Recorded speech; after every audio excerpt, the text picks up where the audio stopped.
And the story is storybook if you think about it, because for 15 to 20 years, it really did. You have to credit Rush.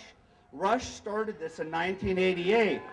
And they said, how dare you say these things? He took the moribund AM dial and he turned it into one of the more vibrant economic engines in our culture. It's amazing. But that's a checks and balance.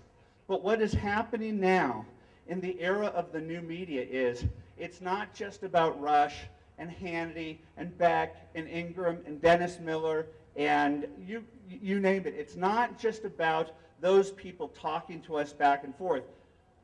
Because of the mainstream media's not representing the people, the internet and you hooked up and figured out if you're not going to report these truths, then we're going to report these truths. And guess what?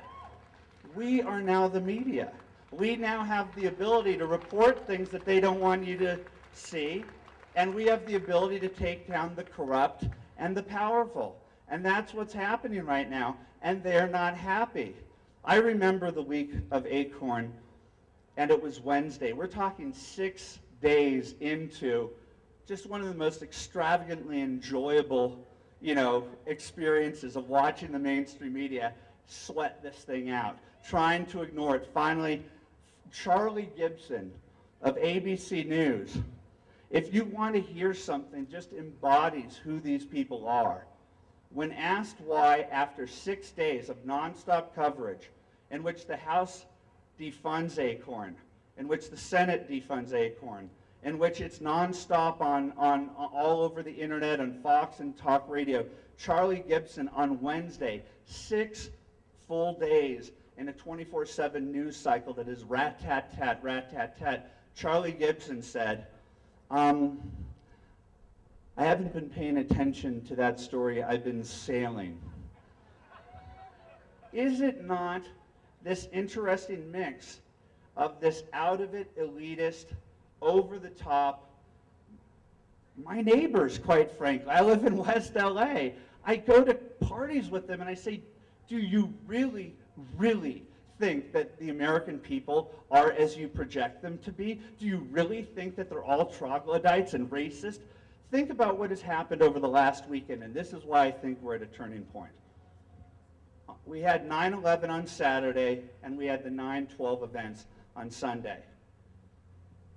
According to an ABC Washington Post poll, as relates to the mosque, 66% of Americans strongly disagree with it, strongly, whereas 29% agree with it, but not strongly. Why not strongly? Because that's the 29% of the people who are holding on to the mainstream media for dear life and getting their information from that. They know in their heart and their soul that there's something fundamentally wrong about what's going on at Ground Zero and this estimable Imam Ralph, that he's playing games with us, he's screwing with us, and he's using our freedoms and our liberties and our First Amendment against us when his civilization grants his own none of the above. And he's playing fast and smart with the Anderson Cooper rule book. And he's saying, what does Anderson Cooper want to hear? What does Katie Couric want to hear? The American people, by a majority, are against that mosque.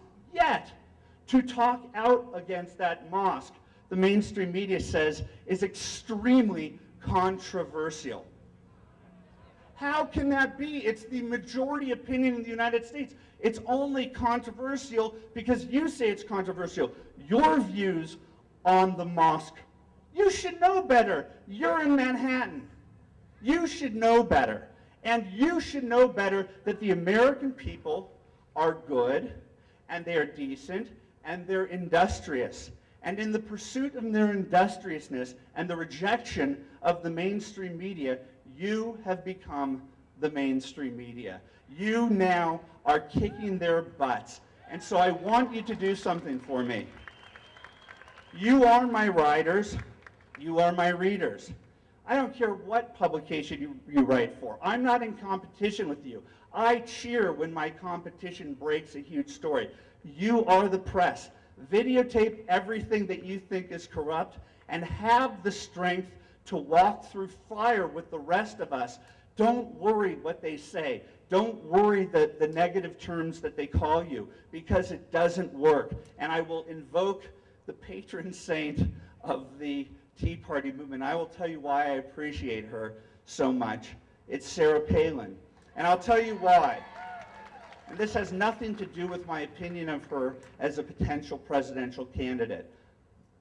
I just happen to adore her because of how she makes the mainstream media apoplectic, okay?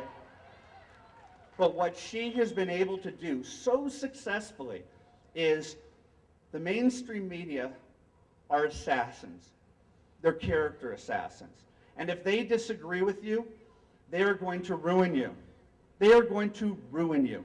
And my epiphany as a mindless liberal going through college, and I graduated, was what they did to Clarence Thomas. I was a liberal, and I saw privileged white men asking him about what video rentals he was getting, and they just denigrated him beyond the pale.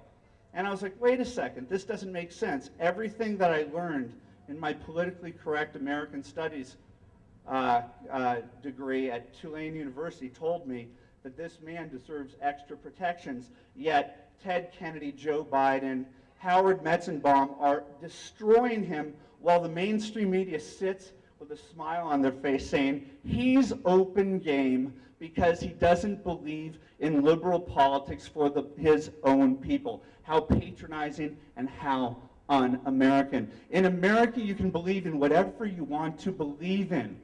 And Clarence Thomas, I'm dedicating my book to him. It's coming out. You got to buy it. It's in spring. I've dedicated to him. He allowed for me to see that matrix.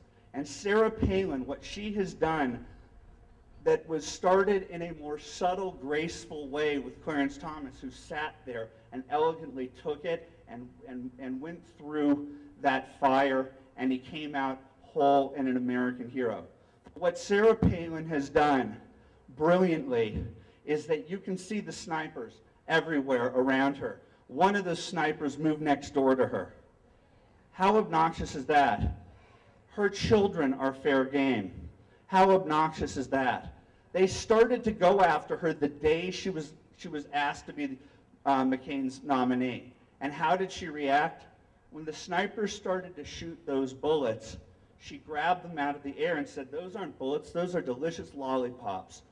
And that is the lesson that I have learned in the fire over the last year.